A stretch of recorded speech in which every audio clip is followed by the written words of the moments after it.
बस 2 मिनट में कहूंगा कि पूरे देश में बाजीपुर में आपको मालूम है उपचुनाव होने वाला है।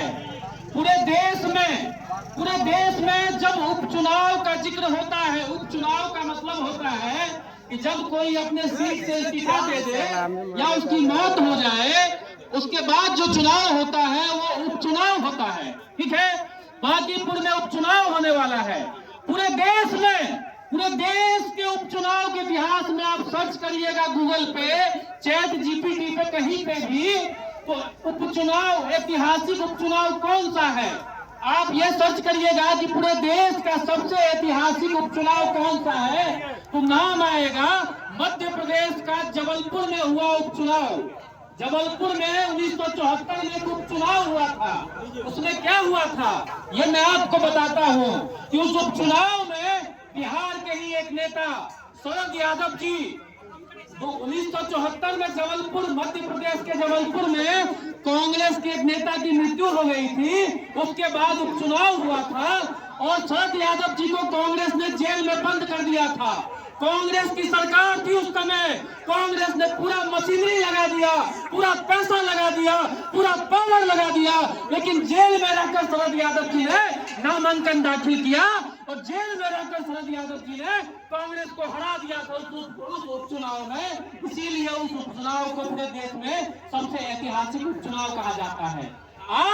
आज की जो भाजपा है वो 1974 की समझिए कांग्रेस थी। भाजपा का 22 राज्यों में सरकार है, पूरे देश में परचम लहरा रहा है।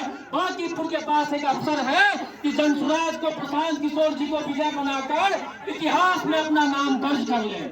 कोई और जीतेगा तो कोई इतिहास नहीं बनेगा, भाजपा जीतेगी कोई इतिहास नहीं बनेगा, अराजक जीतेगा कोई इतिहास नहीं बनेगा। लेकिन अगर आपने जनसुराज को जिताया तो ये एक इतिहास बन जाएगा और अगले 50-100 सालों तक इस इतिहास को याद रखा जाएगा कि बाजीपुर की जनता ने यहाँ पे जनसुराज को जिताकर बिहार को एक नई दिशा दी, बिहार को एक नया राह दिखाया। और बिहार में जो हम लोग बात करते हैं स्कूल के लिए, आप बताइए, मुझे लगता है इसमें जितने भी लोग होंगे, हम भी सरकारी स्कूल में पढ़े हुए हैं, सरकारी स्कूल से पढ़कर सीए बन गए, चार्टर्ड अकाउंटेंट बन गए, लेकिन आप बताइए कि कितने बच्चे सरकारी स्कूल से पढ़कर जो है बड़े पदाधिकारी बनते हैं, सीए बनते हैं, डॉक्टर बनते हैं? 1%, 2%। तो गरीब का बच्चा तो गरीब रह रहा है। पंजाब में आपको मालूम है आपके साथ क्या होता है? पंजाब में आपके चाय में अफीम मिलाया जाता है ताकि आप 16 घंटा मजदूरी कर सकें।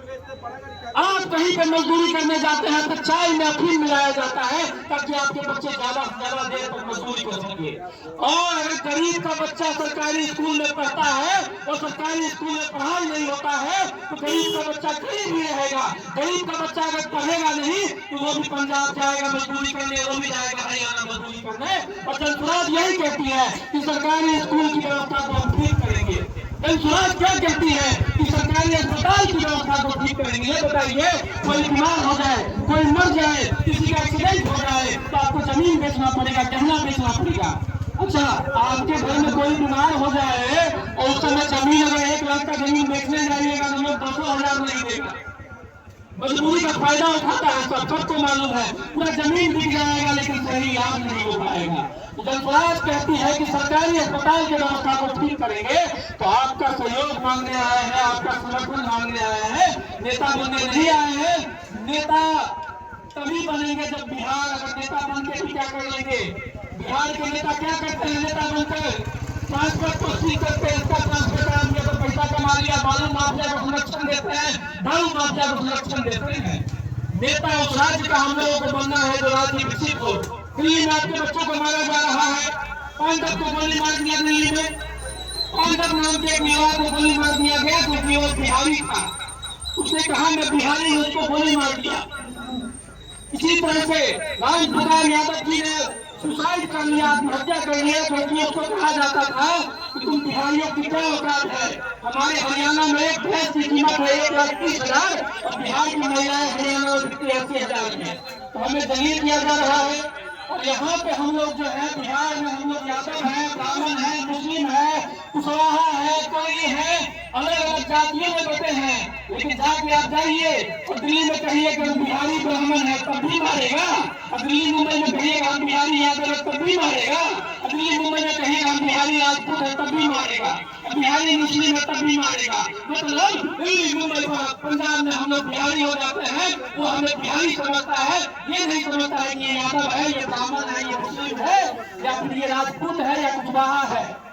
तो बिहार में जो जात पात में बढ़कर हम वोट देते हैं, जाति से ऊपर उठिए, पार्टी से ऊपर उठिए, अपने बच्चों के लिए सोचिए, और बाकी पूरे जो चुनाव आने वाला है वोट का चोट करिए, इस बार वोट का चोट करिए और इतिहास के स्वर्णिम पन्नों में दर्ज हो जाइए। जैसे जबलपुर ने किया था 1974 में, कांग्रेस को हरा दिया था, उसके बाद केस में कांग्रेस की हार होनी शुरू हो गई। तो बांकीपुर के पास एक अवसर है, इस बार जनसुराज को जिताकर वही इतिहास दर्ज कर सकती है कि बांकीपुर में अगर जनसुराज जीतेगा तो बिहार की जनता को एक नई उम्मीद मिलेगी, एक नया आशा मिलेगा कि बांकीपुर अगर कर सकता है तो हम भी कर सकते हैं, और बिहार में बदलाव की एक नींव रखी जाएगी। यह अपील करने आपके पास आए हैं। आप सभी से अनुरोध है कि वोट का चोट करिए और अपने बांकीपुर के लिए सोचिए, अपने बच्चों के लिए सोचिए, अपने लिए सोचिए। बहुत बहुत धन्यवाद। जो भी व्यक्ति जुड़ना चाहते हैं इन लोगों से, उनसे अनुरोध है कि पेन कॉपी लेकर हमारे भाई आएंगे, उसमें अपना नाम नंबर दे दीजिए और आइए जुड़कर हम लोग मिलकर जो है हम लोग संग आगे बढ़ाते इस काफिले को। एक भाई साहब ने कहा, अब मैं उनकी बातों पे आता हूँ, हम लोग भागने वाले नहीं हैं। जनसुराज में मेहनत कोई और करता है, टिकट किसी और को मिलता है। भाई साहब, बात यह है कि बिहार का हर व्यक्ति विधायक बनना चाहता है, ये समस्या है। बिहार में 243 को विधायक बन सकता है, 40 को सांसद बन सकता है, लेकिन बिहार का कोई बच्चा जिसको अपने पंचायत के चौहद्दी नहीं मालूम है, वो नहीं कहता हम विधायक बनेंगे। ये दिक्कत है। जिस दिन हमने कहा मैं सीए हूँ, मैं दिल्ली से समाज के लिए सब कुछ छोड़ छाड़ के आया हूँ, लेकिन विधायक बनने नहीं आया हूँ, बिहार बदलने आया हूँ, और बिहार बदल के ही जो है रहूंगा, ये हम लोग सोच के आए हैं। बहुत बहुत धन्यवाद। नाम नंबर अपना लिखिए, नाम नंबर लिख के सवाल दीजिए।